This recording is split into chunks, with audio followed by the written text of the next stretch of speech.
ये खुमताई का reason imagine करो, इसमें कहाँ कहाँ पार्क्स है, कहाँ कहाँ like certain things you have to create. आप एक इन्वायरमेंटल मैप बनाओ, सर्टन ट्रेल्स बनाओ, यहाँ का फेमस साइट्स जो है, यहाँ का नज़दीक का रिवर कहाँ से है, फॉरेस्ट किधर है, ऐसा to that things, okay. And then this is how we will know about the place we are discussing now. हमको बहुत नॉलेज मिल जाएगा। खुमताई people, are you ready now? This would जैसा लगे, you know like that, forest जैसा लगे but symbolic रूप में, ओके। नाउ लेट्स এইখনো বনাব হলে ঘৰ বনাবলৈ আমাৰ ন্যূনতম এতিয়া আপোনাৰ 5-7 আছে, এতিয়া লাখি চাটি আনিলোঁ, ঘৰটো বনি গ'ল, ৰ'দটো ডাইৰেক্ট হৈ যাব, এইটো কিবা এটা কৈ দিম। ये एक टेस्ट है, दिस इज एक्टिविटी। हाँ, बहुत इंटरैक्टिव क्लास हुआ। मुझे बहुत स्टूडेंट्स के साथ इंटरेक्ट भी करना, फ्यू सेशन ऐसे थे जहाँ पे इंटरेक्ट करके उन लोगों ने मुझे खुमताई के बारे में बताया। सो वो सेशन वाज प्रीटी नाइस। और बाकी मैंने जो कुछ अपने टीचिंग एक्सपीरियंस में नेपाल में सिखाया था वही टेक्निक से स्टूडेंट को आसानी से कुछ बात एनवायरनमेंट के बारे में, मेंटल हेल्थ के बारे में मैंने बताना चाहा। और after the session I can see pretty smiles in their faces. ये मुझे देखकर अच्छा लगा। आपने योगा के लिए भी आपने क्लास किए हैं?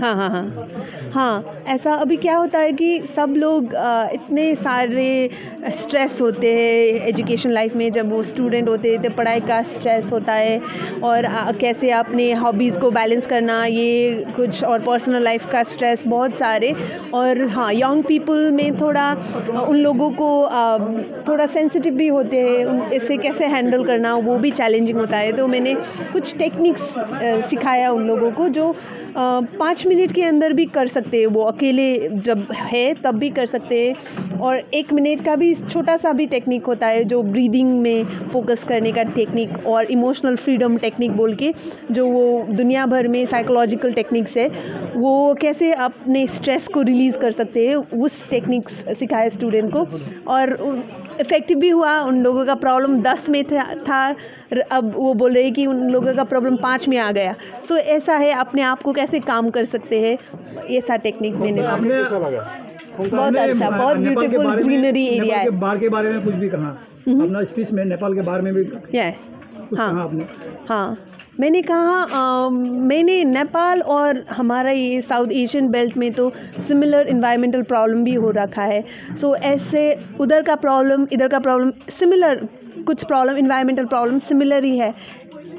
और इसमें यूथ का कंट्रीब्यूशन क्या हो सकता है, ऐसे उन लोगों को एक एडवोकेट कैसा बनना चाहिए एनवायरनमेंट के लिए, ताकि वो कम्युनिटी के लिए काम कर सके। इस चीज़ के लिए नेपाल में भी हम सर्टन एक्टिविटीज़ कर रहे थे, इधर क्या कर सकते हैं, ये बात मैंने मोटिवेट करने की कोशिश की। आए हैं। हाँ, और ये जो एमएलए जी ने जो शुरू किए हैं संडे क्लास का, तो आमकमन कार्यक्रम है, ये तो थोड़ा सा डिफरेंट है, लगता है इंडिया में डिफरेंट होगा ये एमएलए जी।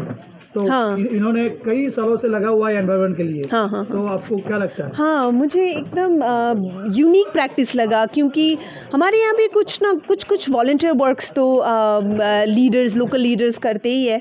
इन लोग वहाँ का जो अच्छा लगा, वो डायरेक्ट ही आप स्टूडेंट्स के पास अपने ही घर में ऐसा सेशन ऑर्गेनाइज कर रहे हैं, और वो उनके घर से ही इन्वायरमेंट फ्रेंडली एक्टिविटीज़ जो दिखने को मिला है वो काफ़ी मोटिवेटिंग है। और ऐसा होता है कि लोकल लीडर्स के पास डिटैच हो जाते हैं काफ़ी, sometimes if they are elected detach से हो जाती है कम्युनिटी के साथ, पर ये कनेक्शन रहना ये बहुत अच्छा बात है, और specially with the young people. आपको क्या लगता है स्कूल कॉलेज या यूनिवर्सिटी में इसको छोड़ के तो हर जगह में इस तरीके का क्लास होना जरूरी हाँ, बहुत जरूरी। मैंने आपको आगे भी कहा था कि क्योंकि कभी कभार ऐसा होता है क्लासरूम में एक मोनोटोनस इन्वायरमेंट होता है, टीचर पढ़ाते हैं, आप सुनते हो, आप कभी कभार आपका फोकस नहीं होता।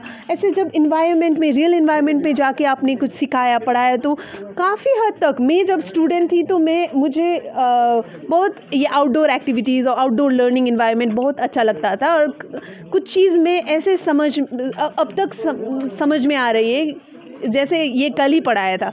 सो ऐसा मेमोरेबल हो जाता है, वो इंटरैक्टिव हो जाता है।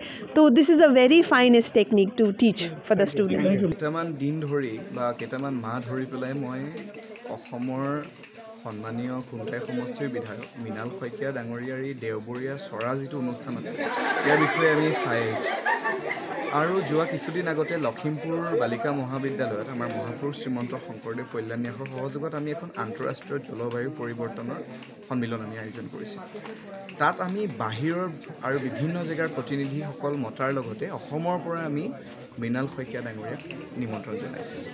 আৰু তেখেতক নিমন্ত্ৰণ জনোৱাৰ উদ্দেশ্য লক্ষ্য আছিলে এই আমি আজি য'ত উপস্থিত আছোঁ এই যিটো দেওবৰীয়া চৰা তেখেতে পাতে এইটো বিৰাট এক ব্যতিক্ৰমী ৰূপ।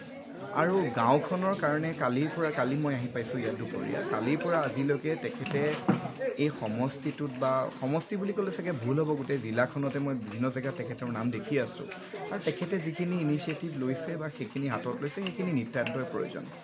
আজি ছেপ্টেম্বৰ মাহতো আমি কোনো ভবা নাছিলোঁ যোৱা কেইটামান দিন আগতে যিমানখিনি গৰম পৰিছিলে এনেকুৱা এটা গৰম হ'ব বুলি আমি কেতিয়াও কল্পনাও কৰিব পৰা নাছিলোঁ। ছেপ্টেম্বৰ মাহত এনেকুৱা নহয়, কিন্তু এইবাৰ আমি দেখা পালোঁ যে ছেপ্টেম্বৰ মাহত কিমান এটা সাংঘাতিক পৰিৱৰ্তন হৈছে আমাৰ গোটেই জলবায়ুটোৰ। আমি সেইকাৰণে এই অনুষ্ঠানভাগৰ আমি আয়োজন কৰিছিলোঁ।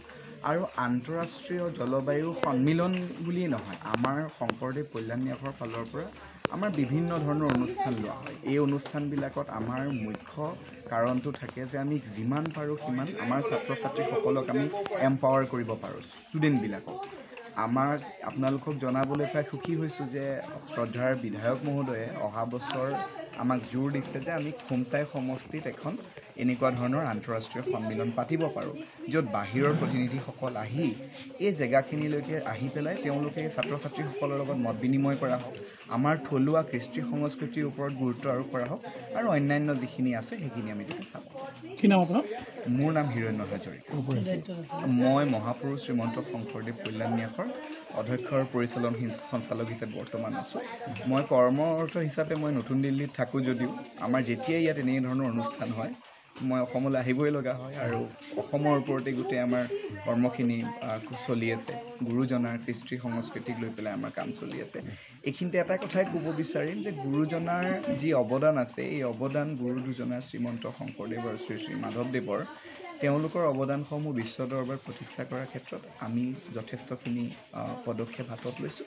তাৰ ভিতৰতে এটা জনাম আপোনালোকক, সেইটো হৈছে গুৰুজনাৰ যি পাৰিজাত হৰণ নাটভাগ, এই ভাগ ডক্টৰ দয়ানন্দ পাঠক ছাৰে ইংৰাজী ভাষাত অনুবাদ কৰিছিলে, আৰু আমি এই ভাগ নাট ইংৰাজী ভাষাত অলৰেডি এবাৰ পৰিৱেশন কৰিছোঁ মালয়েছিয়া আৰু গুজৰাটৰ মাজত। হয়, তেখেত নিৰুকাৰ্কি হয়, নেপালৰ তেওঁ এখন ইউনিভাৰ্চিটিত তেখেতে আণ্ডাৰত কৰে।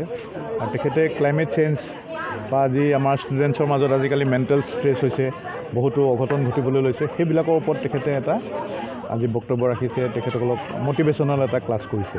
আৰু মই ভাবোঁ যে খুব এইটো উপকাৰত আহিব, যেকে এনভাইৰনমেণ্টটোতো আছেই, লগতে যিটো মেণ্টেল ষ্ট্ৰেছৰ আজিকালি ষ্টুডেণ্টবিলাকে এটা ফেচ কৰিছে, যিটো কাৰণে বহুতো আত্মহননৰ ঘটনা ঘটিবলৈ পাইছে, সেইটোৰ ওপৰতো তেখেতে দিছে কেনেকৈ মেণ্টেল ষ্ট্ৰেছৰ পৰা ফ্ৰী ৰাখি আমি কাম কৰিব পাৰোঁ, কেনেকৈ কিতাপ পত্ৰ বাদ দিও আমি পৰিৱেশৰ লগত জড়িত হ'লেও কেনেকৈ আমি ৰিলেক্স হৈ থাকিব পাৰোঁ, সেই বিষয়ত তেখেতে সুন্দৰকৈ ছাত্ৰ ছাত্ৰীসকলক বুজাই দিছে।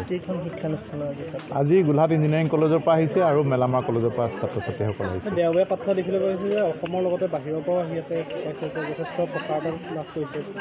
হয়, বহুতো ছাত্ৰ ছাত্ৰীৰ আজিকালি এইটো আচলতে যিটো ইণ্টাৰেষ্ট পৰিৱেশৰ প্ৰতি, সেইটো আহিছে আমাৰ নতুন প্ৰজন্মৰ। আৰু মোৰ উদ্দেশ্য এইটো যে সকলোৱে এইটোৰ ওপৰত সকলোৱে যদি ইয়াৰ ওপৰত তেওঁলোকৰ ইণ্টাৰেষ্টটো বাঢ়ি যায়, তেতিয়া নিশ্চয় আমাৰ এনভাইৰনমেণ্টৰ ৰক্ষা পৰিব, তেওঁলোকেই ৰাখিব লাগিব আগলৈ।